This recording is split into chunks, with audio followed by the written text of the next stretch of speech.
자, 여러분, 우리 지난 시간에 이제 민주주의의 이념과 기억하시죠? 인간의 존엄성, 자유평등. 그 다음에 민주주의의 원리 기억하시죠? 국민주권, 입헌주의, 권력분립. 그 다음에 지방자치와 또 함께 수직적 권력분립이라 할 수 있는 지방자치와 또 하나는 우리가 이제 직접민주주의 정치와 그 직접민주정치와 그 다음에 간접민주정치의 차이, 장단점 뭐 이런 것들을 살펴봤고요. 거기다가 이제 행정국가화 현상까지 봤습니다. 이번 시간부터는 우리가 17페이지 민주정치의 발전, 그러면 민주정치가 어떻게 발전해 왔는가를 보도록 하겠습니다. 실은 이 부분도 앞에서 잠깐 말씀을 드렸는데 조금 더 구체적으로 말씀을 드리도록 하겠습니다.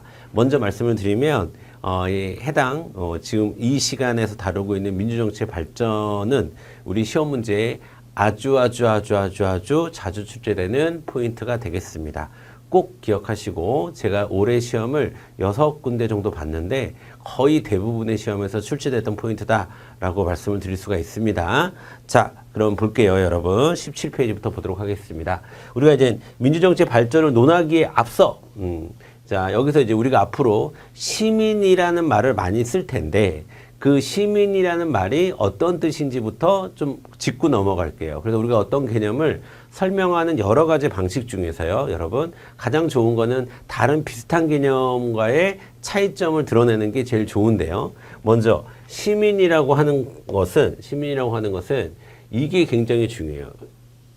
자, 시민이라고 하는 것은 전체 민주사회의 구성원이긴 한데 그 구성원들 중에서 자, 주체적이고 능동적으로 참여하는 사람. 요게 되게 중요합니다. 여기가.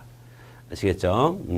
자, 그리고 이제 우리가 또 나중에 이제 정치 과정, 이스턴의 정치 과정 모형, 정책 결정 과정 모형 뭐 이런 것들 공부할 텐데 거기에서 얘기하면 이제 주로 정책에 대해서 투입의 역할을 주로 하는 주체를 뭐라 부른다? 시민이라고 부른다. 그래서 여러분 시민 하면 잊지 말아야 될 키워드가 바로 이 참여, 요게 되겠습니다. 참여. 시민은 뭐다? 참여하는 사람이다. 근데 그와 비슷하게 뭐 국민 뭐 이런 여러 가지 의미가 있어요. 여기도 포인트만 좀 잡고 넘어가도록 하겠습니다.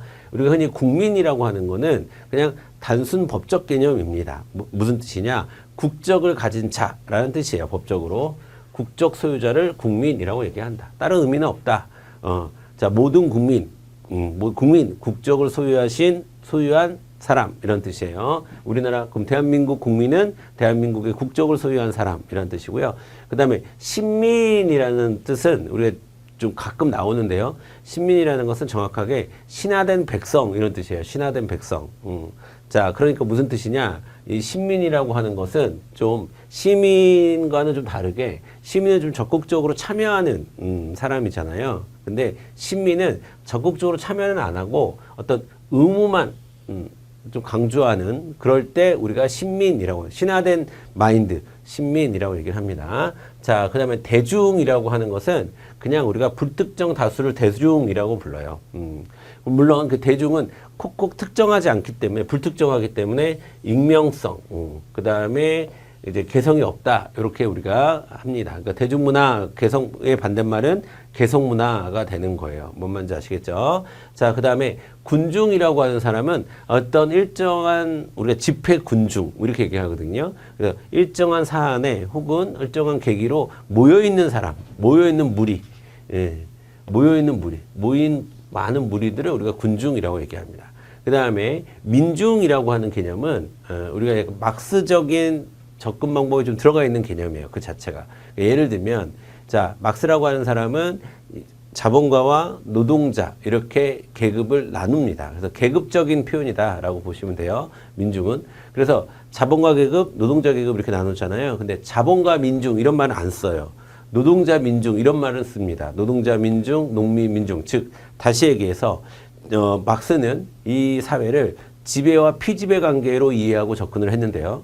그 중에 피지배 계급을 가리켜서 민중이라고 얘기를 합니다. 그래서 여기는 계급적인 개념이 들어가 있는 개념입니다. 민중은 물론 많은 사람을 의미할 때도 민중이라고 하지만 주로 피지배 계급을 주로 사회학적으로 의미한다라고 보시면 되겠고, 민족은 여러분 이제 혈연을 바탕으로 하는 거죠.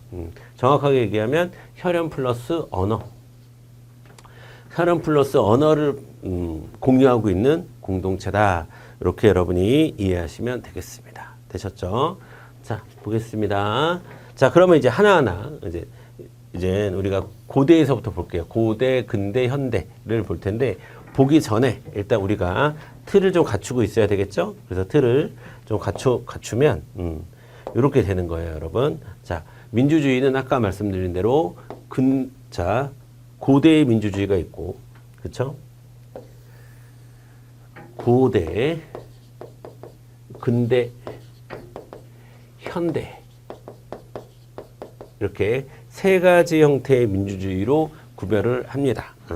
자, 고대는 아주 옛날을 얘기하는 거고요.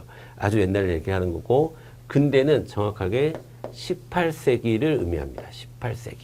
예. 그 다음에 현대가 보통 현대는 우리가 현대라고 시간할 때 19세기 이후를 얘기하는데, 그리고 보통 이제 현대를 얘기할 때 20세기를 현대로 얘기해요. 그런데 우리가 민주정치를 얘기할 때는 현대의 민주정치 그러면 19세기에서 있었던 일을 중심적으로 이야기를 합니다. 아시겠죠? 자, 그 다음에 이 고대와 근대와 현대, 요런 이제 시대적인 구분이 좀 필요하고요. 그 다음에 여러분,